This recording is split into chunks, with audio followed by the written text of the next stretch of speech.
when looking for teacher advocacy resources to share with you guys, I found this interview that was done with a woman named Celine Coggins. She has created a resource called Teach Plus, and she has lots of policies and practice on leadership for teachers. Um, but this interview is mostly about advocacy. Um, so they talk about why she wrote a book, which is called The 10 Lessons Teachers Need to Advocate for Their Students and Profession.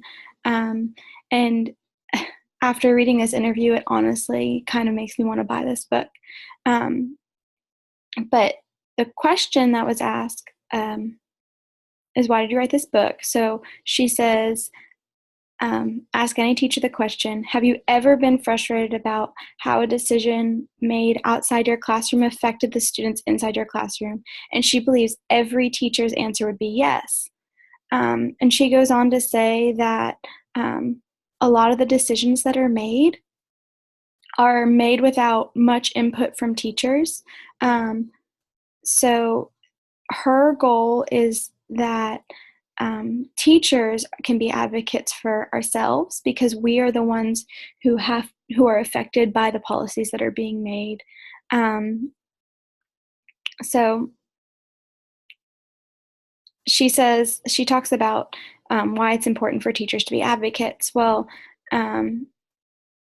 she says that, in her first generation of testing, the No Child Left Behind was the big change that was made. And teachers had little to no say in the vendors chosen to develop the tests. Well, if teachers don't have any say in that kind of thing, in test-making policy, in anything, then how do you expect teachers to be successful in that? And then she said, more recently, states have begun to adopt new tests that better align to the curriculum. They reduce overall test taking time, et cetera, et cetera. Well, at the end of the day, all teachers weigh in on which tests they prefer and why. So she's saying that, this first time of testing, there was a bunch of teachers who didn't have any say in what was going on. And now with these newer tests, there's more teachers say. And then she continues to talk about, what are some ways that teachers can be advocates and still maintain a healthy work-life balance. You can be part of polls. You can read how to be heard, and you can apply to policy fellowships, which are teachers who help write policies. So, and then there's a question that says, what are some things non-teachers can do to ensure that teachers' voice is heard? Well, I think these are also things that teachers can do. Whenever possible, hold meetings at times when practicing teachers. Not just appointed representatives of practicing teachers can participate.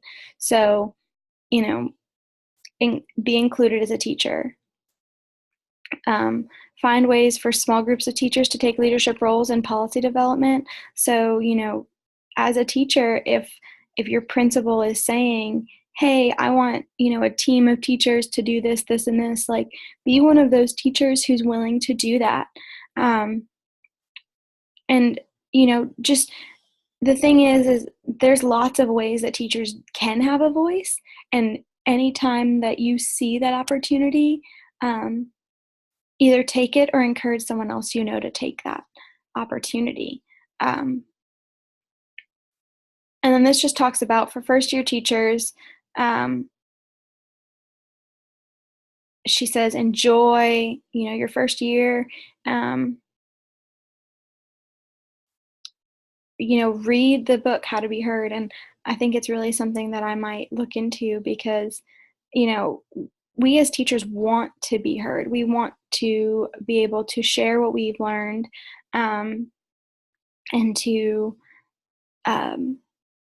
express our concerns and just show that we value what we do, and we are the experts in what we do.